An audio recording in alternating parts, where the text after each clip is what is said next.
Nice. What's up, everybody? We got Cortland joining us today. No, it's all good. You can't hear us? No, I can. Yeah. Oh, you can. All right, cool. So, it's funny that we were like, well, should we just go ahead and start? And then we're like, and I was like, just go ahead and start it. And then you popped up as soon as we fucking started. So just to everybody on the stream, I'm going to apologize. It's going to be janky for a second or two here while I change the screen. I had no idea how 3 people would show up on Zoom through our stream platform. I just told you how many of was going to show up. But it didn't do that. It didn't do that. It showed 3 across. So well, now it I doesn't just got to change it all up. Mine is two on top, 1 on the bottom. Hello, everybody. Yeah. This is Cinema Royale. Hi, I'm Travis. That is John. If you're watching on the stream, one below us is Cortland. Cortland Jacoby. She writes for punchdrunkcritics.com as well. On this week's show, what are we talking about? We're talking about, you guys are going to be talking about Umbrella Academy, because I still haven't watched the first season at all. Or at least I tried to watch it and I got bored within like 2 episodes. So I haven't finished it. Wow. I know. I got bored really quick, and that was. I tried to lean into like just looking at it on page, and it didn't work. So. It worked for me. It was fine. It took 2 or 3 episodes to really get me in, but by the second episode, I knew I was going to watch it. I just didn't know how much I was going to like it. But then, once it hits, it's golden. So we got that and Summerland. The Gemma, is it Gemma or Gemma? And is it Arterton? It's Gemma, Gemma, isn't it? Gemma Arterton? I say Gemma, but... Yeah. So either one. On my list of people that I'd love to interview someday, even though she hasn't done a lot that I've liked. If I'm honest, ever since Casino Royale, which one was she in? Was she in Casino Royale? No, she was in the next one after one. Quantum Solace, where she played Strawberry Fields. Right. Okay. And she hasn't done a hell of a whole lot that I've liked ever since then, but I still want to interview her anyway. You know, one of the weirdest favorite movies I have, and it's not a weird movie, but it's just weird that it's one of my favorite movies. I've watched it like 20. No, I've watched it like 20 times. I have no idea why. It's not anything like anything else I watched a lot. Tamara Drew. It's something about that movie. It's like a comfort movie. Tamara Drew. Tamara Drew. Yeah. Time out. Yeah. Time out. So you. I like how you tried to slip that in there. That you don't know why you like Tamara Drew. There's only one reason in the world why anybody likes Tamara Drew, and it is Gemma Arterton in those little blue jean shorts. Yes, that is iconic, I will say, but it's actually really well written. It's fun to watch. It's a comfort movie for me. I'm not watching the whole movie. What's the story about? 10 seconds. It's about What's the movie about? I'm gonna tell you. So she's a girl who's ugly and moved away, and it's kind of problematic now I think about it. And then she moved back and she got a nose job. Luke Evans, the guy that played Tony Stark in Captain America, his name I can't. Dominic Cooper. Yeah, those 3. I'll give you that. Their names are on the poster. I'll give you that. All right. So we're not here to talk about Gemma Arterton. Do a retrospective on her though. So but we are going to talk about her film Summer. That's next week. Which also has Gugu and Botha Raw in it. So I think it's another favorite of yours, John. It is, absolutely. She's new to the list. You like the black ladies, I remember. And so we're going to talk about that. I don't remember what other movies that we're going to talk about other than that. But the other stuff, we're going to do our usual bullshitting around. But we also want to talk about the Bryan Singer stuff that came out, although people are acting like it's new. Like, we've written about this stuff on our site over the last 12 years. Like, almost nothing that's in that article is brand new. Well, it's like when Kevin Spacey. Stuff that's been out there forever, but they put it all into one package because of the 20th anniversary of the greatest superhero franchise ever, which is the X-Men.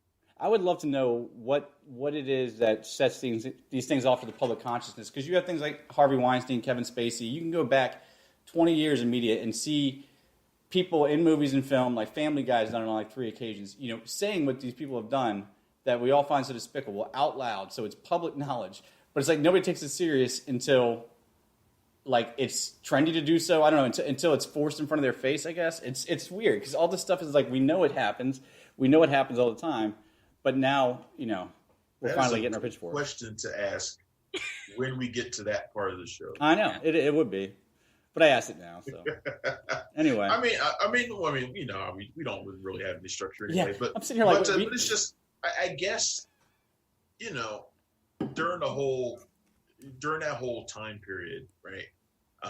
Singer was looked at as sort of a golden child because of The Usual Suspects and After People, right, and all the shit that we've done. But back then, Hollywood was, the circulation of rumors was just part of the deal. It's not like that anymore.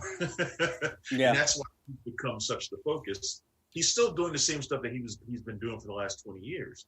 But now our perspective on this stuff has changed, which is why he gets fired from Bohemian Rhapsody, all that kind of stuff. Cortland, were you about to say something? I mean, I was going to say maybe like the male perspective, the people in power's perspective has probably changed. Like, I mean, I think that it's always been awful. Yeah, nobody's saying the woman in the entertainment industry. No, nobody's saying it hasn't always been awful. It has always been awful. But I think during that time, there was a lot of people who were willing to just say, yeah, but his movies make money. Right. Yeah. And that was it. That was always enough to cover you. Yeah. The main difference now is obviously social media. They can't kill a story anymore because if it gets out and it gets enough traction, doesn't matter who your fixer is. You're not stopping Twitter and all that, and it'll keep it alive until they do something. So now they're not able to say, well, he makes money. They have to say, well, he's done now. Right. And I also think that, the ideology of the consumer has definitely changed. I know, I'm technically in between Generation X and a millennial and or Z. Sorry, I'm not X. Z. So, I'm in the middle there, and I know that we're very socially active, and we definitely vote with our dollar. So I think definitely the consumer has changed, and the consumer is saying, this is bullshit. We're not going to support this, and if you don't. Yeah, they now care what's behind it, not just what it is. So, yeah, you're absolutely right about that, for sure. Yeah. So we'll get into, we're already pretty much talking about it. We'll get into the other news. But basically, it amounts to a lot of stuff that we've heard before.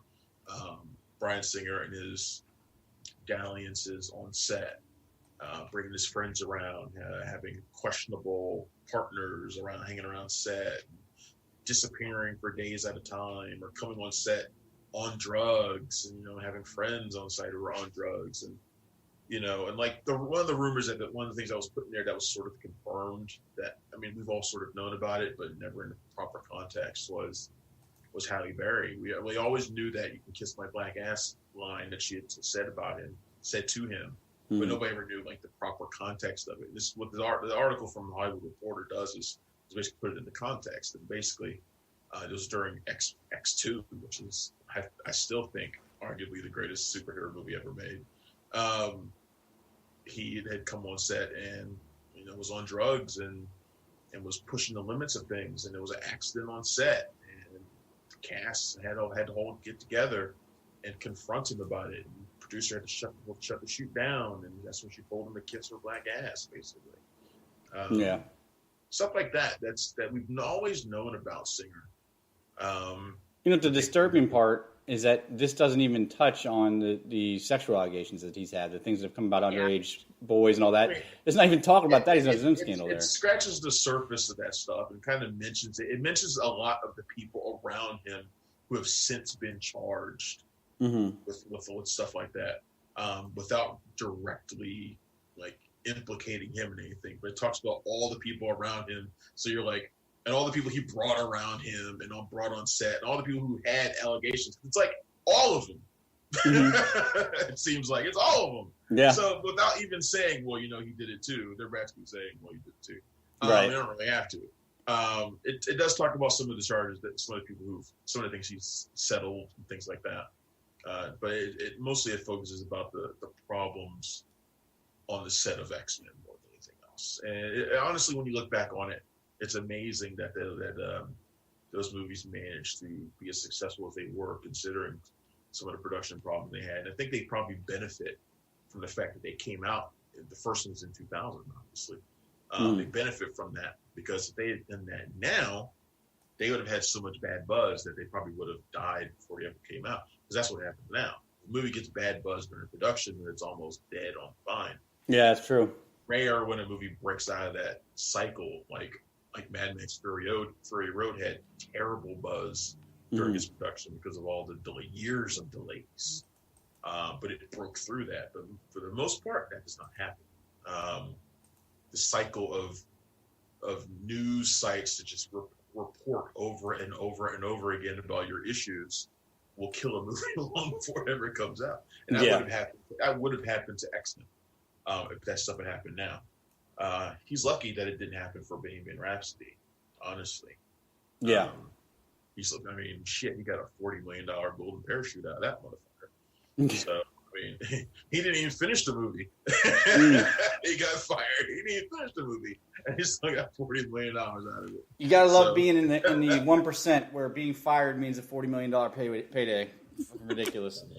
But yeah. So Umbrella Academy. So we started to touch on this a little bit, but so you didn't get into the first season at all, Travis. Cortland, what do you think of the first season? I really, really loved the first season and was really excited to see what they would do for the second season. Mm-hmm. I really love how they use like this sci-fi comic superhero genre to tell a story about childhood trauma and to tell a story about family. And I loved that. Right. I adored season 1. Yeah. Yeah, and so there were so many things about season 1 that one of the things that got me the most was Klaus. I was going to say Kelso. That's not right. Klaus. He's this guy that you just want to hate. Kelso's a very different thing. But not really, because he's also a guy that you think you should hate, but you just can't help but to love him. And again, he's like the focal point of the whole season for me. I mean, 5 is actually the actual focal point, the little kid one. But it's amazing to me how they can pull off such a crazy different cast. Everyone is not just diverse in ethnicity, but they're diverse in personality and background and everything else, and they still gel together with this chemistry that just makes the show. You don't have that. That show doesn't work, but it was so much fun. Raver Lampman, who's from Hamilton, and then you have like Tom Hopper, who's from Game of Thrones, and newbies thrown in there, and then you have like Aidan Gallagher, who played 5, who like his previous credit was on a Nickelodeon show. So this like immense group of talent just coming together, not only diverse backgrounds, but how much fun did that kid have shooting this show? I mean, so 5, like I said, he's the actual plot focal point of the season. And what's the season about? So at the end of the last season, Vanya, who they didn't think, spoiler alert, I guess, Vanya, who was told her whole life she didn't have any I know powers. Kind of what the season's about, but don't spoil anything. Okay, well, after the events of last season, they're transported in time back to different parts of the 1960s. And all this wraps up pretty quick that they get together again, and then they're back together and they got to stop a new apocalypse that's happening because they were transported back. At least I think. I get really confused with time travel stuff, so if I'm wrong on any of that, just call me out. But and then you have 3 Swedish guys who are super creepy, so that's cool. They're there. Mm-hmm. And don't say anything. They just kind of lurk in the background. Yeah, and have cats with them. And can I just say that I didn't realize until I watched this show, but a milkman costume is one of the creepiest uniforms in the history of work uniforms. I'm pretty sure. Absolutely. Yeah. That and like the classic ice cream man, which I guess is like the same. Right. Yeah. Level. Yeah. It's dairy. It all goes together. Yeah. Yeah. And my new favorite of this year, I'm trying to look up her actual name. The one that plays Lila, Rita Aria. I'm sorry. Rita Aria. Yeah. So she must be hot. She's hot, isn't she? No, her personality makes her very pretty, but she is just this little firecracker ball of energy that comes in here, and she plays a pretty pivotal part. What's her name? What's her name? Spell it for me. Ritu, and then Arya, like Arya Stark. Rita. Ritu. Ritu. I mean, she's pretty, yeah, but that's not. See, Cortland, every single show, anytime I say anything good about a female actor, Travis accuses me of misogyny, so that's what that is. I'm very rarely wrong, though. I didn't say you were wrong. I just said you accused me of it. I didn't say it was not deserved. But yeah, she's an addition to, and she kind of plays both sides if you don't know where she's at. But she's my favorite new part of this season, I'd say. But it's definitely sticks on par with last season for sure. Okay, so what's a reason why someone would want to watch the Umbrella Academy? Because, like I said, I tried to watch it the first season. I couldn't get through it. It was way too slow. Mm-hmm. And normally, look, I can deal with that, but it hasn't gripped me. It just hasn't done it yet. And it's a comic that done by Gerard Way. That is, and Gabriel Roth is the illustrator. Right, and very clearly inspired by the X-Men. I mean, their origin is very X-Men like, and yet it still didn't grab me. So what is it about these first two seasons for someone who's coming in that warrants them sticking it out for those first few episodes to drop? Like I said, they're pretty slow. Cortland, I'll let you go first. So I would say that, I mean, I can't speak for everybody. For me, I feel like it's a more adult, darker, grittier version than like the X-Men that we've seen on screen. I know that X-Men in the comics has kind of gone everywhere. But on screen, I feel like this is a little bit more of like an adult grown-up version, but still like very, very fun and twisted. Okay. Yeah, I mean, it's if you're looking for something different that's not like all the other comic book shows and movies, or you're looking for something more like the family dynamic the X-Men have, but a dysfunctional family dynamic. It's got a great mix of action and comedy, so that pulls you in. Those things all put together. I mean, the chemistry of the cast, like I mentioned, will keep you there. That's what brings that family dynamic really into play. And then there's just enough weird stuff to make it out there and to pull anybody in that's looking for something different, like Pogo. I don't think I said "aw" so many times in my house since I moved in than seeing Baby Pogo when he was coming around when they introduced him this season. So, and he's the chimpanzee that's their nanny, I guess, in season one. They're more like butler, I would say. Oh, yeah, Butler. We'll go with Butler. Yeah, for sure. Because Grace is more of the nanny mother figure. And that turnaround too. There's something about Grace we find out this season. That was pretty wild. But yeah, that's what it was for me. I mean, I pretty much devour anything that's in the comic book world. But if you're somebody that doesn't like, maybe if you watch Stargirl and you think, wow, I have a toothache because this is too sweet and cheesy, this is the polar opposite of that. Mm-hmm. To the point where I felt like this season didn't touch upon some of the emotional beats that the first season did. I felt like this was very like plot heavy and very much to get to season 3 almost. Like I feel like the more family dynamic stuff is going to be explored more in season 3. Yeah, Diego was the only one that really, and he didn't even really dig deep. Diego's character is the only one that really had a few moments and some impressive performance by, I'm so bad with names. I don't know his name either. His name is Diego in the show, so we'll go with that. David Castaneda. Castaneda, there you go. Yeah, there's a scene where they're sitting down as a family with their father. Time travel stuff makes it confusing, but yeah, with their father. So and he's got a great performance there. Then that's like the heaviest bit of family dynamic you see. The stuff with Five was kind of heartwarming in a weird way, in an Umbrella Academy way, when he's having to talk with his dad. But that's pretty much it now that I think about it. So yeah, you're right. It's absolutely a plot heavy and taking us to the next place. And certain things that were in season 1, like Allison, who plays number 2, who's the rumor, her whole desire last season was to get back with her kid. And then I think they mentioned her kid like once this season, and it's at the very, very end of the whole show. So I just felt like the pacing this season didn't really work, and they got really caught up in the fun and the plot, which was great, but none of those beats really landed. Yeah.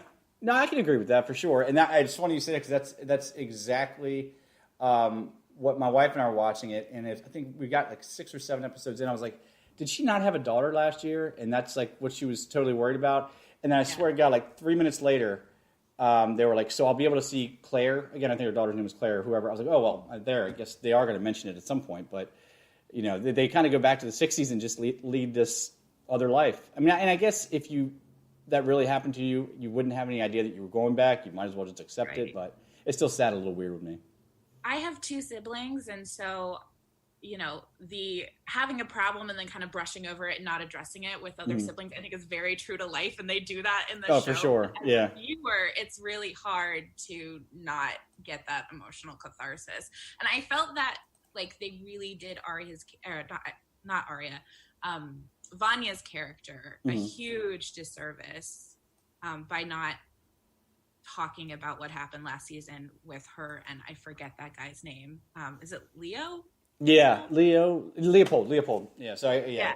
Leopold, right. They mentioned, I think, you know, they have a lot of flashback from last season, just clips mixed in, and you see him for a couple seconds, but they don't really talk about anything. And part of the reason why they do that is because she's lost her memory at the beginning of this season, which I just think is like a cop-out. Yeah, I mean, I was okay with it because it let them get right back to what they were doing, and that, to me, was fun, so I wasn't as upset about that, but I did notice that, and I was like, you know, obviously, they would have had to spend 3 episodes dealing with bringing everybody back together and forgiveness and accepting and all this other stuff, so they just said she's got amnesia, and everybody else in the family was like, all right, probably best. She won't blow anything up this time. And that's why I think they will address it next season, because they are actually back in the house. There's, you know, yes, it's a different dynamic back in the house now. The house is still standing, obviously.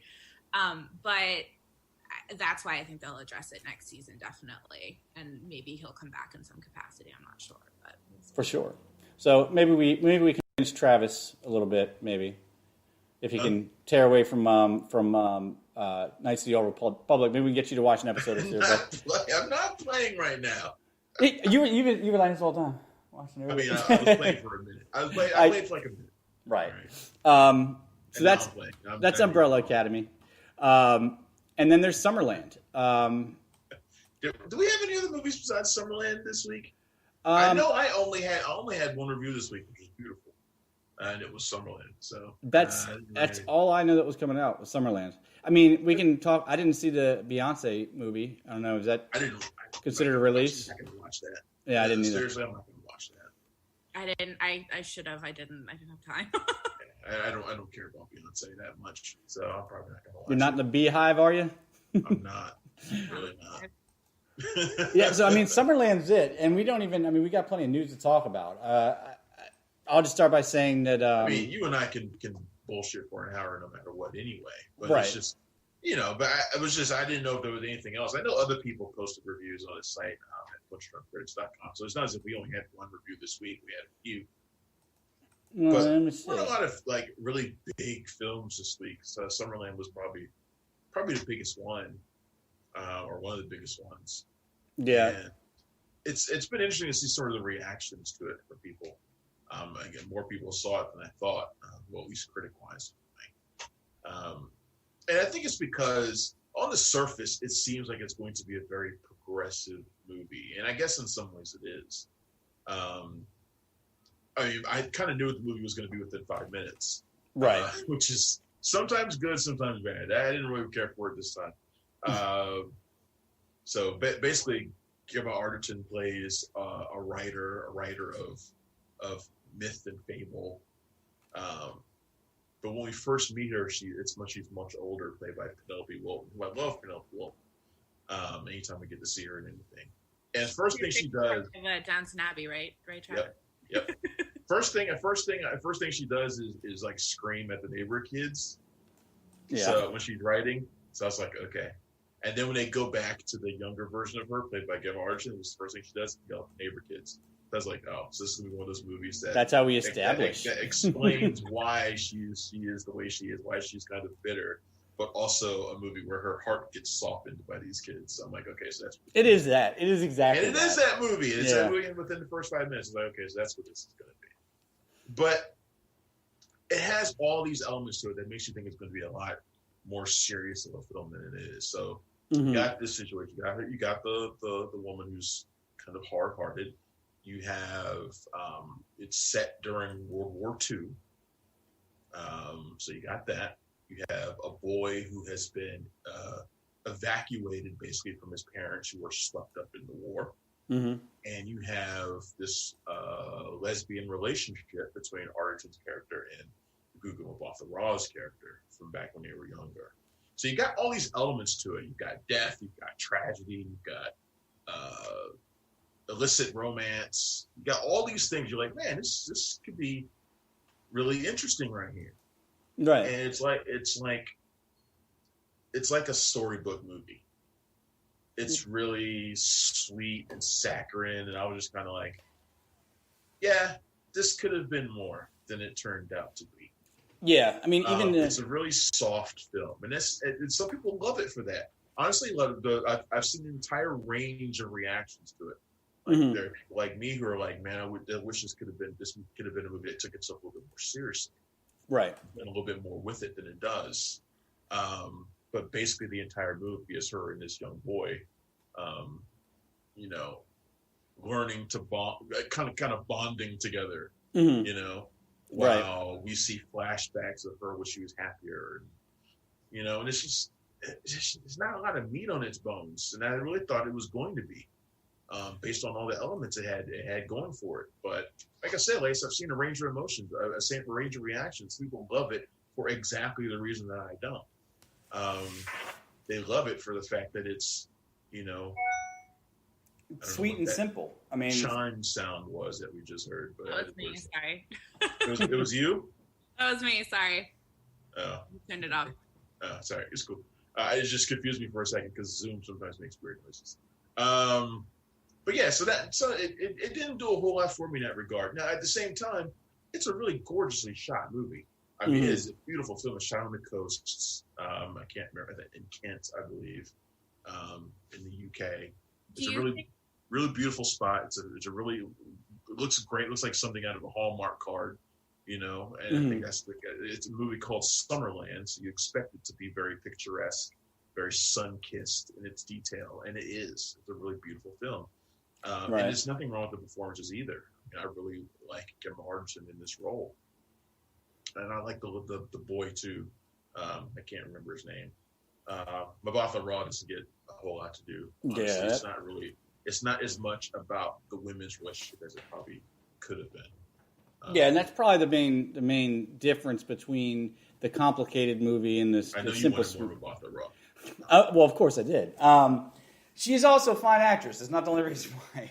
She's a terrific actress. Yeah, but I mean, I can definitely see in the beginning, and you see the trailers, you read the synopsis, and you think it's going to be one of these movies that almost feels like it's trying to go Oscar level drama, and then you find, and I can totally get what you're saying because the movie it's not bad. It's good. It's good to watch. It's sweet. It'll warm your heart. It'll break your heart. All that good stuff. But there's a place where it could have gone down a deeper dramatic crevice, and it just kind of skimmed the surface. And that's, the whole thing is you have this woman who's shut off from the world and who hates everybody around her, not even just kids, just everybody around her. And then, but kids in particular. Something's got to break through that emotional armor, John. Well, right, but it all happens. It's not. At least it didn't seem to me like it was a progression. It was just like, okay, we're button heads. Maybe I don't hate you as much, kid. I'm not going to kick you out on your own. And then it's like, I'm going to tell you my secret. You accept me, and now we're good. We're fine. I'm curious what you think. And I don't want to spoil it for anybody because apparently people are looking at this movie. Mm-hmm. But there are a couple of twists in this film that come about in the final act, which I thought were like, yeah, okay.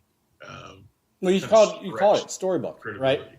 Yeah, you called it already storybook, and it's and that's where the simplicity comes into. There's leaps of logic for that all moment.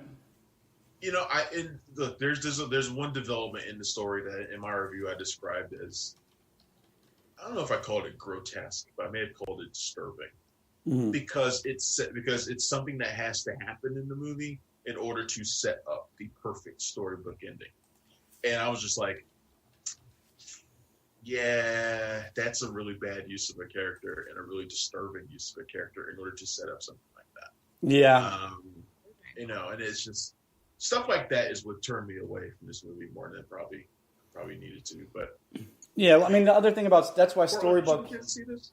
I didn't get to see this yet. No. Okay. It did. I mean, just from where it was shot, the background. I mean, it looked beautiful. Like when you said storybook, I was thinking, well, do you think where they shot it had any, the location had any weight on that. But, yeah. Well, and that was part of my draw to it is, and this is also goes back to the Tamara Drew thing, is I have this very strange weakness for like the English countryside in movies. If the English, even freaking Peter Rabbit, I dug that movie because it took place in the English countryside. Something about that setting. So they filmed it in Australia. What is Japan for me is the English countryside. Exactly. I got you. But now Cortland's broken my heart and told me they filmed it in Australia, and I don't know what's up and what's down there. Yeah, I actually meant to tell you that too. The movie was actually shot in Australia. Well, they made it look very good. There was good attention to detail.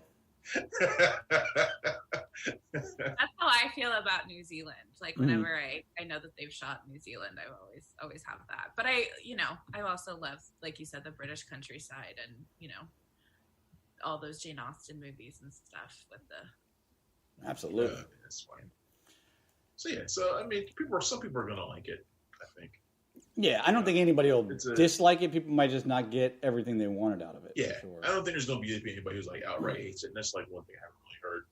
But I just think it could have been more of a movie than it was. That's all. I got kind of like a mom vibe. Like moms would really like this. Is that probably moms who like watched a British baking show or something would probably like it. Okay. Right. Like Downton Abbey moms. Yeah. Like I have a friend of mine who does nothing but watch the BBC, and that's all she does is watch those Brit shows, like all of them. And I'm just like, I don't like Brit shows. I don't. It's just one of those things. And I very rarely like any of them. My mom's like that. Might gravitate to this a little bit, I think. Yeah, my mom's like that. About a year and a half ago, I was watching like Poirot right now, and I'm like, that's one of the shows. Old one, really? The like old Poirot? Yeah, really? Something Midshire Murders or something like that. Everything on BritBox on Prime Video. Is that the? Yeah, okay, yeah, I know which one you're talking about. Yeah, my mom. I think that's all. I don't think she's watched anything without a British accent in it for a year and a half now. Honestly. Yeah. So we talked about Bryan Singer. We didn't really get into the Vinnie Jones comments yet, though, did we?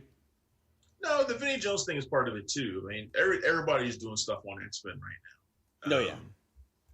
And so they reach back to Vinnie Jones, and Vinnie Jones also has a movie coming out, so everybody's been talking to him about it. Well, we also know Vinnie Jones is going to say what's on his mind. Nobody would ever talk about this Vinnie Jones movie otherwise, but it's just one of those lame action movies, that he populates like 6 or 7 times a year. Right. He plays the heavy.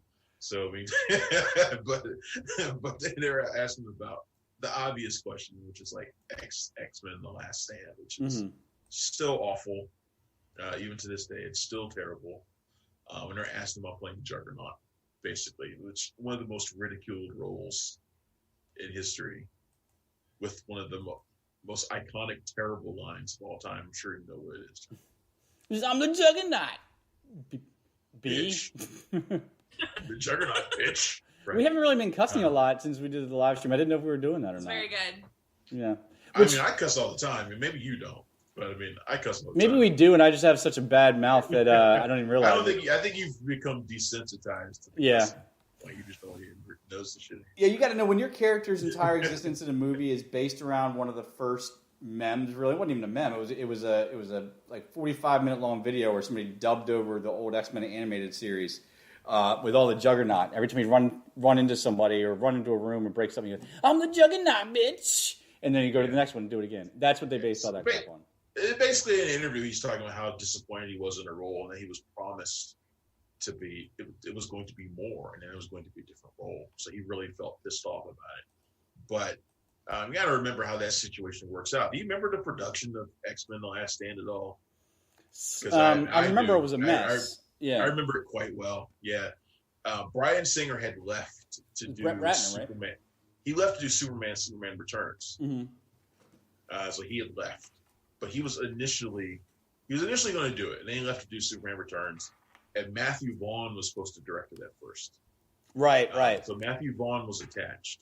And that's when all his buddies got involved. All his buddies that he puts in all his movies got involved, including Vinnie Jones. Mm-hmm. So Vinnie Jones signs on then, and then Vaughn leaves. so Jones is just sort of stuck in there with this movie with Brett Ratner, who's brought in at the last second. Brett Ratner, shitty director, still a shitty director. He just sucks, and he's a bad guy. He's a shitty director and a bad guy. Yeah, right? Literally no redeeming qualities. It's interesting that you followed up Bryan Singer, who has bad issues in Offset, to bring in Brett Ratner, who we later find out also has bad issues Offset. So anyway, so X-Men franchise, like right off the bat, you're like, what the who's casting this fucker right here? But anyway, so you can bring in Brett Ratner. Brett Ratner redoes pretty much everything about that movie.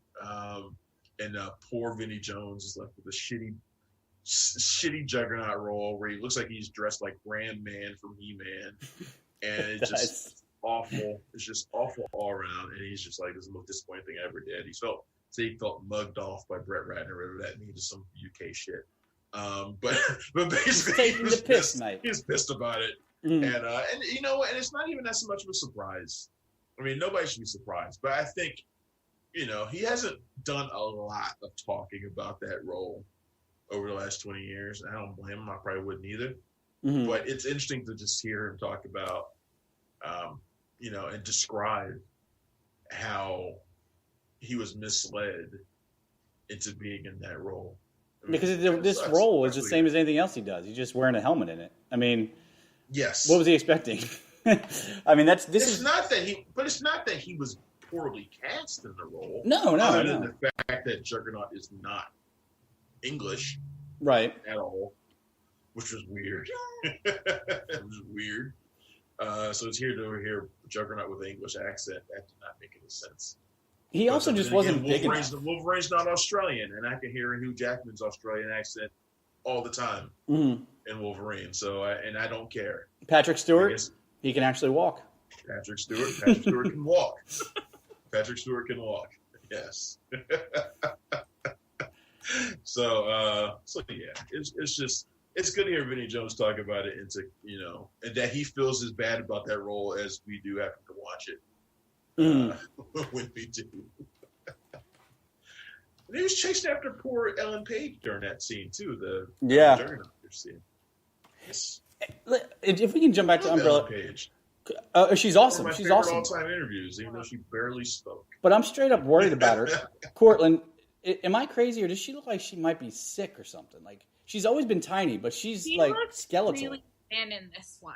Yeah. She looks really like, I don't know if gaunt, but like she don't scare me.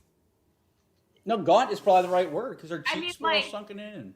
I mean, I'm a huge Juno fan, and so like when I think of her, I think of, you know, that a little bit of a chubby round face, you know, with those little puppy dog ear like bangs going on. Yeah, she looked very. I don't know if that was like a character choice, because like, I mean, the character of Vanya, I feel like would, you know, serve her for, you know, not take care of herself, obviously, especially in season 1. Right. I don't know necessarily what's well, as long as nothing's come out that in interviews that I've seen. Right. I mean, I guess as long as nothing's come out that she's actually, you know, having issues. I saw it and I was like, something doesn't look right. I don't know if it's just me, but something's not right. But I'm at least it wasn't just me seeing it. Yeah. But, you know, really, so she doesn't look good, huh? Well, no. I mean, it's her. Like this, I have a very similar thing about, like, you know, Adele too. Like, it's their body. If there's an issue, like, I wish them well. I hope they figure it out. I feel like she has gotten thinner over the years. Look, I mean, this is no criticism of Ellen Page. Lord knows I love Ellen Page. I wanted to stick her in my back pocket when I interviewed her. But she used to carry a lot of like some baby fat. That thing she shed as she got older. Right. And I think she has been looked really skinny since then. I haven't noticed. I didn't watch it, but it's Academy, so I can't judge it. Yeah. But she's always looked pretty thin to me. Like, ever since, like, that movie Freehold or whatever it was that she did. It was the first time I noticed it. What was it? Freeheld? Freeheld, thank you. Yep. I almost said Free Jack. That's a very different. That's a different movie. Free Jack. But that was the first time I really noticed it that she looked like she got thinner. But I think she got older. Her body's changed. Yeah, but maybe enough. it's something else. I don't know. I can't call it. Well, at least at least we haven't heard that she's sick or anything. Now, and it would be irresponsible to speculate that she. It would be. Yeah. Well, I'm not. I was just asking you guys. Yeah. Now, speaking of things that look sick, this is not going to be a good segue because you guys aren't going to know what I'm thinking. Not a segue at all. No. No. I think things that look sick is Courtney Cox's bangs in Scream 3. Do you guys remember those? Right. I'm just saying. I do too. Like sick in a Why way? Why? I'm adding another image now. We have a picture of Courtney, who as she is now, beautiful as she always was, and she signed on for Scream 5. And while I was looking for media for the show, I was reminded, what that hair situation was looking like for Scream 3. And we all do weird things during different times. I wore Jenko jeans at one point that were about 28 inches wide at the ankle, but I don't know. Her bangs in this look like an accident. Like somebody sneezed when they were cutting her hair, and it was bad. So I'm gonna go ahead and put that up. We'll use that. Okay, but let's also remember that Courtney Cox, her hairstyle, just like Jennifer Aniston's, were being put through the scalpel because of Friends, like for years. Like, and it's like, and I guess Scream is no. I guess you couldn't even get away from it for Scream. Right. No. I mean, like anytime they changed their hair, there was like analysis of that shit, like over and over again, like ridiculous amounts. Oh yeah, they were the Beatles of the late '90s for sure. But she's back for Scream 5. And my roommate, all she does all day is watch her Friends episodes. So every time I walk into the room, all I see is a new hairstyle. Not just for them, but for the guys too. There was one episode where I think all the guys had the same haircut, and I was like, that must have been just like the white haircut. For oh yeah, and at like 98, 99. Well, so from 95 to 98, I had both of these. You probably had that haircut too. From 95 to 98, we had the middle cut. Was the white guy cut, the middle bowl cut thing. And then something. In 98, it was basically this. Yeah, I had to change my hairstyle. Thing right here. Like Brad Renfro, Yeah. On the other side. And then in 98, we all changed over to like the NSYNC fade, short on the sides, a little bit longer in the middle. Something I still pretty much have now. That picture. I gotta ask Angela for that picture. Oh, I will. I have no. I'll do you one better. I'll give you the one of me in 99 or 2000 with bleached blonde hair like that, like Eminem. Mm-hmm. That happened. I'm sure it did. I'm sure it happened. I'm white, pointy nose, blue eyes, skinny. It wasn't too far of a throw for me to be the real Slim Shady. No skills though. So Scream 5 is what we're talking about. Does anybody think it's weird? I'm just not excited because Wes Craven, whose birthday is actually today, who died last year, isn't involved in it, obviously. And I don't know what else there could possibly do with another Scream. I think Scream 4 was good, but the ending was kind of like, okay, well, I think we're done now. Scream 4 was not good. I remember it being. I haven't watched it since it came out. I remember it being okay. Scream 4 was so not good that the franchise has been gone for the last 9 years. Well, Scream 4 was 2011. Yeah. Wasn't there an iteration on MTV? That show was good. There have been a couple of series of Scream series since then. So it's not as if the franchise completely died, but but I don't feel like an MTV show would have, drawn up a big enough fan base for a new film. To be honest with you. No, and it was surprisingly good, that show. We watched it. My wife and I watched it with zero expectations. That had something to do with it, but it was actually really good and fun to watch. Wasn't Bella Thorne in that show for a minute? For a second, she's in the open. She was the Drew Barrymore of that show. Yeah, she was gone. I remember that was just like the first episode, right, or something like that, and they made a big deal about her being on it. Yeah, it's literally the Drew Barrymore role. She's dead in the opening scene. Right. Yeah. Okay. Yeah, but no, I think so this new version of Scream that they're doing, it's not a reboot. It's not anything like that. It's more of a legacy sequel. Mm-hmm. It's picking up where the other one left off years later, I guess. So we've got her. So Courtney's back. David Arquette's Dewey is back. So you got those two key characters, and Neve Campbell is in negotiating to come back. So you got the three original characters there who are coming back, right? So this is going to be a continuation of some kind. I'm sure they'll just mix in new, brand new characters like they always do. But right. And it's being directed by the guys who did Ready or Not, the guys Radio Silence. So I mean, it's got some talent involved with it. But like you, it seemed like with Scream 4, they had long since run out of things to say. The thing that made Scream interesting was that it was kind of deconstructing the genre and satirizing it at the same time. Right. And by the time they got to Scream 4, all that had been done. I mean, it had all been done and done to death. It had gotten to the point where it had been so done to death that Scream itself was being mocked. Mm-hmm. Right? I mean, that's what the whole Scary Movie franchise was. It was a mocking of Scream. Right. Basically. So what's left for you to do? Scream 4 basically proved that they had nothing left to say. So what's there to say now about the horror genre? Cortland? I feel like horror movies have definitely changed. Like, we have those like A24 horror movies now that are very, very different. So if they were going to play off of that, I feel like that would be a really interesting direction. Yeah.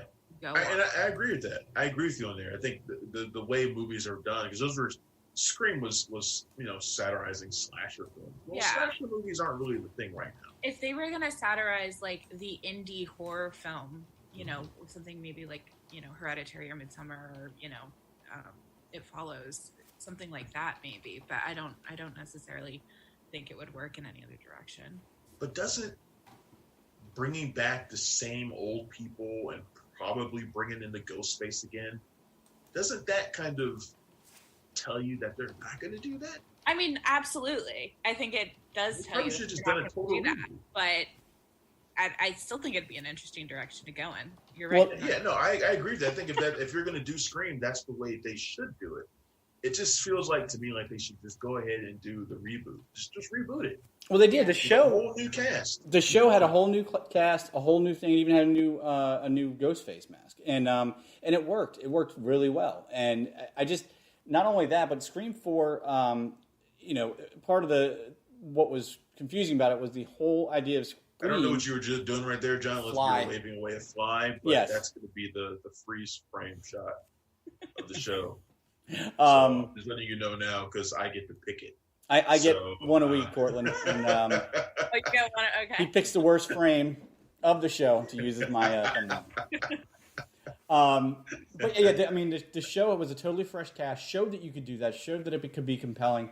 And, the other thing is, Scream 4 tried to, instead of lambasting horror films, it was trying to kind of, pick at cell phone culture, I guess you would say.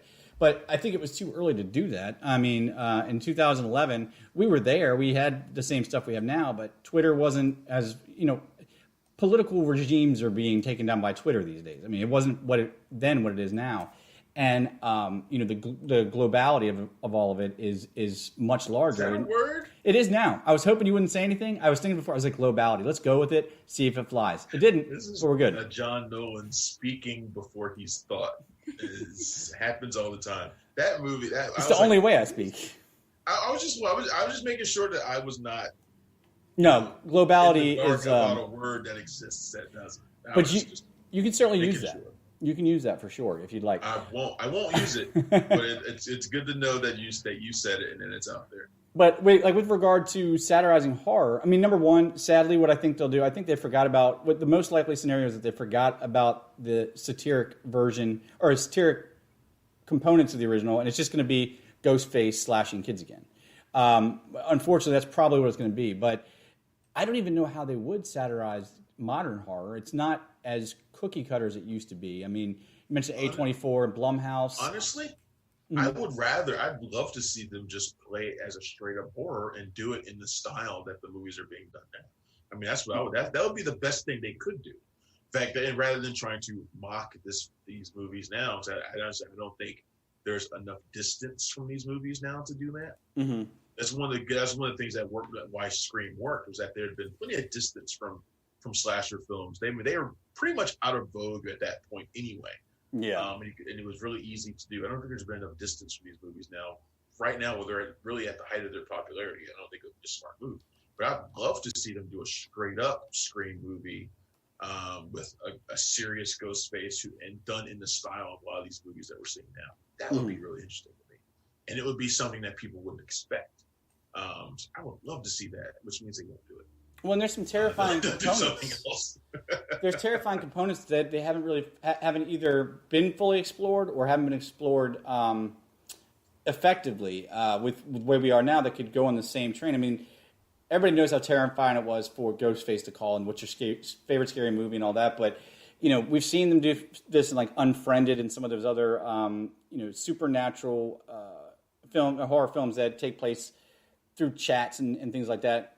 But they could really play with the whole social media angle and really make that stick. Yeah, I just hope they do it right, because it can. If it don't do it exactly right, it's going to be TikTok murder on there or something. Yeah.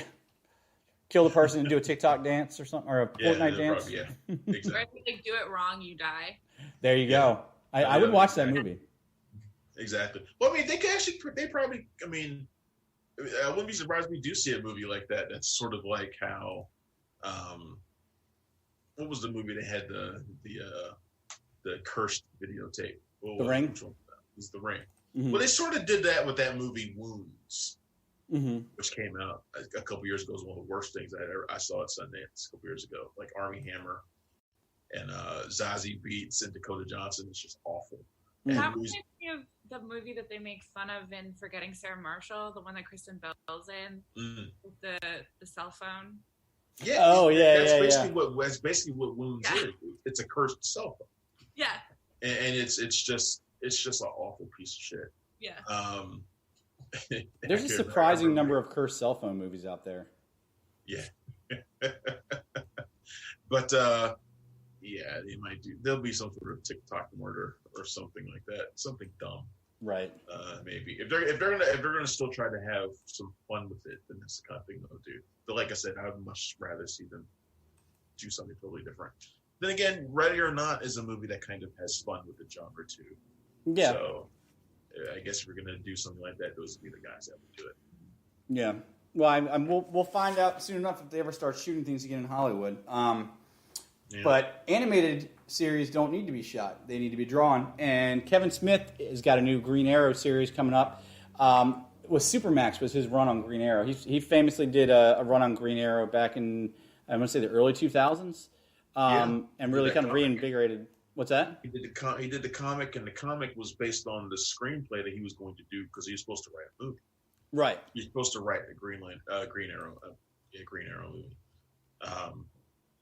So he turned it into a comic. Now he's doing Green Hornet. Did I say Green? Did I write to you Green Arrow?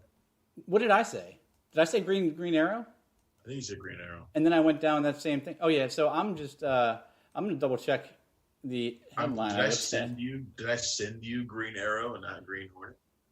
It's possible. Either way, possible. Kevin Smith wrote Green Arrow. At least I didn't send you Brown Hornet. That's a completely different character. I don't know who that is, and I'm not sure I want to find out based on how you're looking at it. You don't know who the Brown Hornet is? No, it sounds like something that you pay extra for. Wait, who's the Brown Hornet? Yeah, it's a sex act. I figured so. Yeah, no, it's not. The Brown Hornet is a character that was on Fat Albert. Oh, I didn't know his name, but yeah, I knew him from Fat Albert. Yeah. He's a Cosby creation. I love the Brown Hornet. Okay. Now that needs to be a movie. They need to do it, but you can't do it now because of the Cosby connection. You can't do it. You can't do it. It's done. They won't even show the live action Fat Albert movie now because of the Cosby connection. How pissed off do you think the other cast members of his show are that they'll never get the residuals that they would get just because of his dumb ass and they can't, his disgusting self that they can't rerun those shows now? I would be so pissed, especially if you're like Malcolm Jamal Warner and you're sitting at home and you're like, well, I'll be pulling $100,000 a year and Jamal Warner is still working. Well, I'm sure, but you don't think he'd like to get the extra money? I mean, it's probably $100,000 a year in royalties if Hulu bought it. I think they're fine. Everybody likes money. So the animated show he's doing is Green Hornet, not Green Arrow. But he did write Green Arrow back in the day. It has nothing to do with Green Hornet other than the color green. And since I don't even know the title of it, why don't you tell everybody about it, Travis? There's not that much to talk about yet, other than the fact that he's doing a Green Hornet animated series. Green Hornet is the character that was made really popular in the 1960s, 70s with Bruce Lee. Bruce Lee is Kato. Right. And it didn't last a long time, but it was one of those iconic roles for Bruce Lee. Of course, was recently seen in bits and pieces in Once Upon a Time in Hollywood. Talking about that. And the Green Hornet is the distant relative of the Lone Ranger. So those characters are connected as well. I've always wanted to see like a movie that did a proper crossover between those two. I remember a comic back in the day that it did, but it was I want to see a movie of those two characters brought together. But basically, the Green Hornet is a millionaire who's, I think, Britt Reed, who becomes a costume vigilante, not unlike a Batman-esque character, but one that's more rooted in martial arts psychology. So very different sort of character. Kevin Smith's involved with it. He's going to be writing the scripts for it, and he's been involved with. He was supposed to write, I think, a Green Hornet movie back in the day too. So so Kevin Smith is involved with anybody who's green. Which for his stoner mentality, that's probably fits in pretty well. I'm sure he's making puns about that at some point. What's that? I don't know if he has that mentality anymore. So. You know that he's still a stoner? I mean, he's completely changed his life around health-wise, so I don't know. Stoner. He's just a vegan stoner now. Yeah. He's not like the Jason Mewes style stoner who's right. Like yeah. Well, and now I'm speaking about. I said earlier I was worried about Ellen Page. I should be worried about him. With this health kick that he's on. I'll listen to like one of his podcasts. He does 47 of them once a week, and he's always talking about he's doing these fasts. Like intermittent fasting is something that I was interested in and I wanted to try out. But I'm talking 16 hours off, 8 hours on. This guy's doing like 96-hour fasts, like not eating for a week. I don't understand how that's not bad for you, but it is bad for you. Okay, good. So that's what I wanted to know. It's not healthy. And he's like, after the third day, you transcend and you can feel it. I'm like, wow, you are on another level. Yeah, that's called hallucinating because you're going into starvation mode. Right. Yeah, it's called delirium is what that is. I mean, that's not healthy at all. I can't do the one night of fasting that I need to do before my physicals. Like I hate it. No. Like I hate it. Like that's torture for me. Like to have to go 3 days or more, or even just 2 days, it sounds like a fucking nightmare. I would never do some shit like that. Yeah, but he's clearly like he's lost a lot of weight. He looks completely different than he used to. I mean, the classic Silent Bob jacket didn't even look right on him. No. In the Jay and Silent Bob reboot, it didn't look like it looked like he should just ditched it and just like you just said, "Fuck it, I'm not wearing this joint. It doesn't fit." Like he shouldn't even done it. Like it's just don't wear it. But it didn't look right. Whatever. I also find that he's a lot less funny thin. You think so? Then again, most people are less funny thin. Why do you think that is? I was. Do you think that's a real thing? I mean, like Jonah Hill is less. Jonah Hill wasn't as good thin. No, and I don't understand why that is because it's not like he does physical comedy. I don't know, man. It's just one of those things. I don't want to judge it too hard as a fat person myself. I ain't gonna sit here and judge it. It's just one of those things. Yeah. Cortland. I mean, I was gonna say I'm also fat. You're outnumbered, John. Get out of here. Ever. I think it's also like, there's little microaggressions that happen when you're, any marginalized community, but definitely, making fun of fat people is still considered fine and normal, I would say, by normal society. So once you lose weight, you're now part of that. Okay. And so I don't know if it's like the source of my trauma is gone, so therefore I'm not funny anymore. I don't know if it's like one of those things. But yeah, no, that's why I refuse to be thin, is because I just want to make jokes all the time. So yeah, that's my excuse too. Yeah, I'm gonna go with that. Yeah. Oh man, was there anything else we had this week? And then we're coming up on the hour here. We're coming up on the hour here. I didn't really have anything else. What's everybody been watching right now? Like, what is everybody like watching while you're in quarantine? I'm not watching anything but wrestling. I just finished Umbrella Academy, and then I started watching Black Sails. I've got like 4 shows going right now. I started watching Black Sails, which I don't think how you can do that. Is Tom Hopper in that? Yeah, he is. Yeah. And it's very weird, because I've been watching him in that, and I went to Umbrella Academy. He's all bulked up. But for some reason, it doesn't look completely weird that he's got the body of a gorilla in Umbrella Academy. But then you see him in some other things, you're like, oh, he's not really that big in real life. But yeah, he is in it. It's really better than I thought it was going to be. Showtime apparently has some quality programming. Did not know that. Have you watched that show, that Warrior show, the one that's based on the Bruce Lee writings? It's called Warrior. Know. Yeah, I remember seeing that was coming out. I didn't know it was already out. It is? They're doing season 2 right now. I just put up the trailer for season 2, I believe. Oh no, I skipped that. I didn't do it. And what was it? It's called Warrior? It's called Warrior. I thought you would have watched it. That's what I'm going to be doing this evening then, obviously. I still need to watch that show that's on Netflix, the martial arts show that just came out. Oh, that's because it's on we put up a review for it. I don't even remember the name of it. Huh? There's a hey, look, man.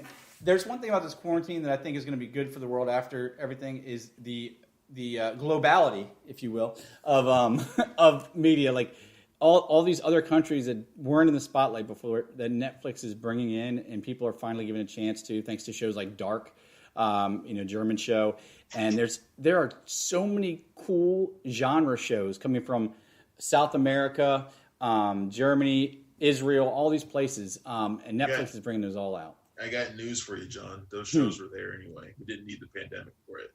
I know, but everybody's home to watch them now, and they're running out. And people are finally accepting subtitles. I know what you're saying. I'm just Cortland, what are you watching right now? The show in my house right now is Perry Mason. We are watching. I want to watch that. Perry Mason, not the old one, the new one. It's so good. If you were to tell me at the beginning of this that like my obsessive show would be like a gritty reboot of Perry Mason, I would have like spit in your face. It's so good. Matthew Rhys is great. Chris Chalk is great. Like everybody's just wonderful. It's like surprisingly really funny too, which is like it's just a really great like nugget of television every week. So I'm watching that. I'm watching I'll Be Gone in the Dark, which is a really interesting documentary also on each. That's the one from based on the stuff. Patton Oswalt's wife. Patton Oswalt's wife. I got a bunch of episodes on DVR that I haven't watched. Yeah, that's really really good.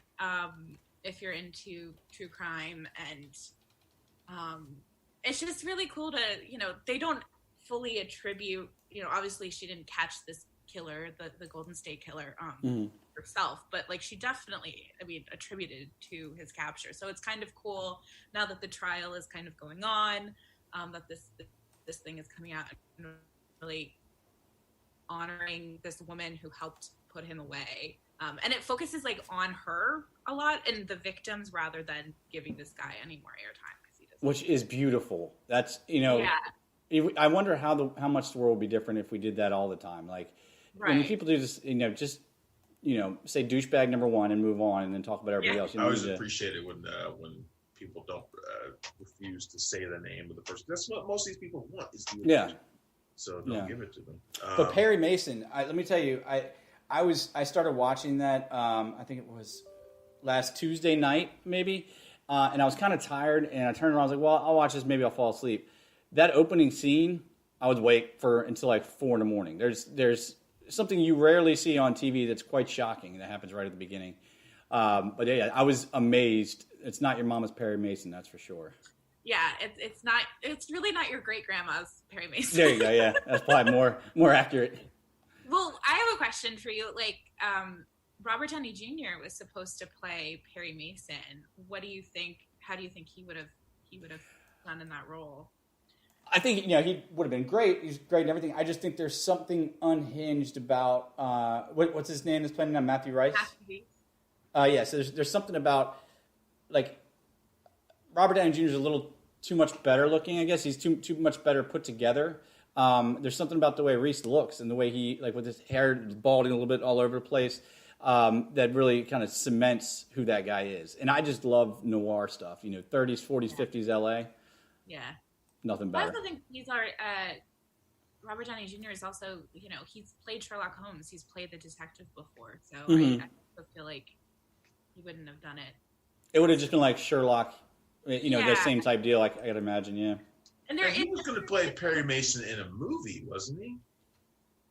Well, the TV show is produced by their production company. Yeah, I think he had, because I've seemed to remember reporting on that at some point over the years that he wanted to do Perry Mason, I thought, as a movie, and they probably never got around to it, and so he decided that it was best to turn it into a series instead. I think that's how it went. I could be wrong. Maybe he was always meant to be a TV series, but I do remember him being up for that role at some point. I thought it was for a movie, but I'm adding that to my list of things to watch. I watch TV slowly, you know that. Because I have 20 hours of wrestling to watch a week, so I don't have much time to watch anything else. So I'm on the final episode of Upload. I need to get around to watching that. It has been excellent. I love the first season of that show. I haven't seen Upload. Me neither. That one's on my must-watch list, so I'll probably start that after Umbrella Academy. It's easy shorthand to call it the digital version of The Good Life, but it's like part that, but it's also part mystery too. It's really interesting. I didn't think I would care much about Robbie Amell either, because I think he's very bland. I think he's too good looking to get like emotionally invested in him. Yeah, I sort of felt that way too. Care about you. At least I could feel like there was some grit to Stephen Amell, and maybe it's because I've seen him like actually wrestle, and he's a bomb ass professional wrestler when he wants to be. Is it really? Stephen Amell, you never seen Stephen Amell wrestle? I knew he had done wrestling events. I didn't know he was any good. He's fucking great. If he actually wanted to do it like full time, which he teased when Arrow ended, he teased doing that, he would be fucking amazing. That might be the most surprising thing I heard all day. He's super athletic. Yeah. Insanely athletic, and he's really good at it. Wow. But yeah, Robbie Amell, there's something too pristine about him, and I'm like, now look at him. But he actually really works well in Upload, which they kind of comment on that about him a lot. So it's really interesting. I've been watching the final season of Agents of S.H.I.E.L.D., which has been great. I haven't watched it since like season 3 or 4, and I just kind of jumped back into it. And it is. Yeah, you didn't catch up first, you said, right? I did not catch up. I don't intend to catch up either. I'm not going to go back and watch those episodes. I've struggled to go back and watch, or at least I struggled to go back and watch the episodes of like Runaways after it got canceled. And I was like, well, because I'd watched the first 2 seasons and then it got canceled, but he had already finished season 3. So I was like, do I want to watch season 3? I mean, just what's the point? Right. But I went back and watched them, and I kind of struggled with it. And but it was actually still pretty good. It ended on a really fantastic note. But I'm kind of sad that show's gone now. But whatever. So those are really the only shows I'm watching. Upload and Agents of S.H.I.E.L.D. Agents of S.H.I.E.L.D. is about to wind down too. That's about to end. I think there's maybe only an episode or 2 left of that. And then I don't know where I'm going to go. I know Perry Mason, like I said, I want to watch it, but then I got like a million reasons. Well, The Boys is coming out, right? Next month. Which one? Season 2 of The Boys. Oh, yeah. The Boys is coming back. Well, see, this is the kind of thing that prevents me from getting into anything else. It's because something else is always on the verge of coming back. So, yeah. In today's world, if you get behind, you just leave it. You're behind. Yeah. And then I'll never get around to watching Ozark. I will never get to it. I'll never get to it because something else will always jump the line. What show's coming out this month that I am still surprised I got so into? Lucifer. I don't know why I even started watching it. I had no interest in it. It's a Fox show that eventually was canceled and brought to Netflix, and they just announced it's getting a 5th and 6th season. Oh, it's so fun. It's a procedural. That's why I don't want to watch it. Yeah, it shows they took that fantastic comic, that fantastic character, and made it into a procedural. Yeah, see, I never read the character before this, but it's funny because it shows that a procedural doesn't matter what you put into it. It can literally be Clint Eastwood and an orangutan. It can be a detective and a devil. Sleepy Hollow was ultimately a procedural. Oh, yeah. I mean, it just shows it doesn't matter. It took me a little while to really kind of really pay attention to that. Right. And that's when I got immediately bored with Sleepy Hollow. Like at first I was like, I love the mythology around Sleepy Hollow. It's fantastic. I watched it, and plus I love, Nicole Bahare. So, and then I was like, yeah, but they're just kind of solving crimes and shit. And occasionally the headless horseman would ride through town. Right. And I was like, and I got bored with it, and I stopped watching. It's just comfort, man. The procedural is the ultimate television comfort food. It's just lazy. It is, and sometimes you want to be lazy and just lay around and watch some stuff like that. No, so that's I'm not talking about the viewer. I'm talking about the people making. No, I'm talking about the viewer. Sometimes I want to be lazy. I don't want to think. I want to just kind of. I think my go-to procedural show is Veronica Mars. I think they do that really, really well, the procedural. But there's also this huge, mystery surrounding each season as well. I don't talk about the 4th season; it doesn't exist in my mind. But or really the 3rd season. The first 2 seasons of Veronica Mars are the only ones that matter. First 2 seasons of Veronica Mars are fantastic. Yeah. I'll just say I like all 4 seasons, even though the last. My heart. Look, I'm not gonna argue with you about it. Not great. So. I mean, I know she had to grow up, but just that death at the end, it hurt me so much. But okay, I can hear it in your voice. It's real pain there. It's painful to talk about. Yeah. That's funny. A year out. All right. Well, we're running up on the hour 15, where it'll take me a little while longer to edit this episode up. So to edit. And I'm gonna go and I'm gonna jump on the stream and play some Overwatch and get my ass kicked. John, for sure. So you have Xbox, John, right? I do. Again, it died on me, and I took it apart and tried to fix it, and it wouldn't go back together. And I was looking for a new one, and they were sold out everywhere. And I thought of one more thing it could be. Took it up, soldered it a little bit. Xbox is back on. I saved it. Nice. Long story short, yes, I do. Get Overwatch for Xbox. I know you got it on Switch. Get it on Xbox so we can cross play, so we can play. All right. And we can both die together. I'm waiting for it to show up on Game Pass or for sale, but I'll go ahead and get it. Yes, just go ahead and get it. If I can afford to get it, you can afford to get it. Just go ahead and get it. Cool. We're getting used, for Christ's sake. I mean, just get the original Origins version used, and it's not that expensive. Yeah, this is the lazy part of me again. I just get digital, and I kick myself every time because there's nothing to turn back into money to make. But what are you gonna do? But I'm sure it'll be on sale on the store probably. Yeah, I'll check it out when I get home. But Courtney, thanks for. Ask Cortland. Cortland's not gonna play. You don't not a gamer at all? Not a gamer? Not where it counts. No. You're not gonna come over and play. I like start. You're not gonna come play some Overwatch with me. You're not gonna come play some Overwatch with me. Yeah, that's what I was gonna ask. I'll play Overwatch. I mean, I'll die. I'll be horrible. That's okay. I'm horrible. Who cares?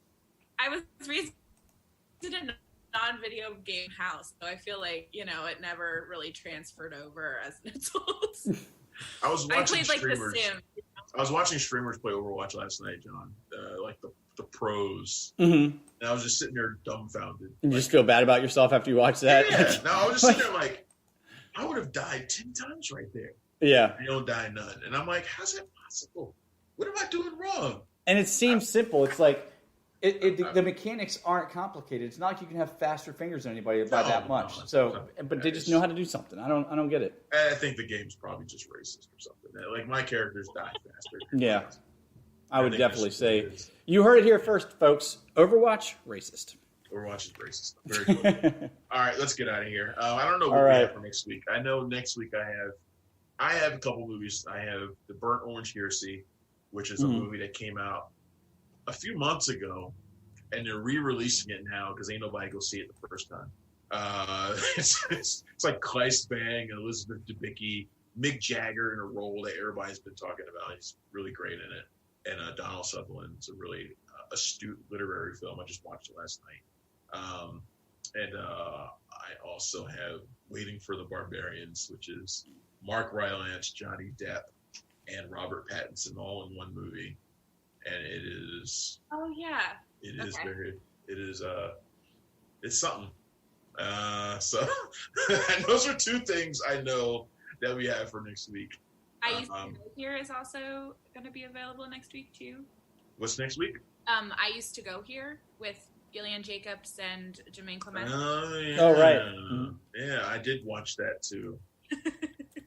Yeah. She's popping up in everything these days. I love me some Gillian Jacobs. I love both of them on a spiritual level. Me and Gillian Jacobs are, but that movie. Maybe we'll have to have you back on to talk about that, especially if because you might talk to the director, right? Yes, that's happening. Okay, so you're gonna. All right, so you're talking to Chris Ray. Mm-hmm. So maybe we'll have you on to talk about that interview with Chris Ray. Yeah, we should talk about I Used to Go Here. John, you should try and watch it. I'll check it out. And that's next week. And until then, you can check us out every single day on punchdrunkcritics.com. Cortland, thanks for coming on. You are welcome to come on whatever weekend you want to. You can check out all of our writing there at punchdrunkcritics.com. Whenever we have third window space, right, you can come on. Exactly. And right below us there, that's all the contact info, but I'll let Travis rattle it off as well for social media. I don't see any, so there's nothing on my window. Not you, the viewers. They're down there. Huh? What? Not you, the viewers. It's down there. It's in the description. Oh, I thought you wanted me to rattle something off. No. You can find us every day at punchdrunkcritics.com, on Twitter at PDC Movies, me at Punchy Critic. John is at punchdrunkjohn, but he don't tweet, so don't bother. Cortland, I don't remember what your Twitter was. We'll put it below. I don't remember. I think it's like. To be honest, I'm really bad at this. It's like at Port. It's like at Port Portlandia, I think it is. At Port Portlandia or something like that. Yeah, something like that. You can find me on Twitch at Cinematic Defender, Cinematic Enforcer. Excuse me. Cinematic Defender is a totally different guy. That's about it. You can find Cinema Royale on Facebook and Spreaker and everywhere else. Till next week. That's it. All right, come on. You're holding me up for my Overwatch time. Let's go. All right, guys. Till next week. We'll see you. All right. All right. Stream is closed.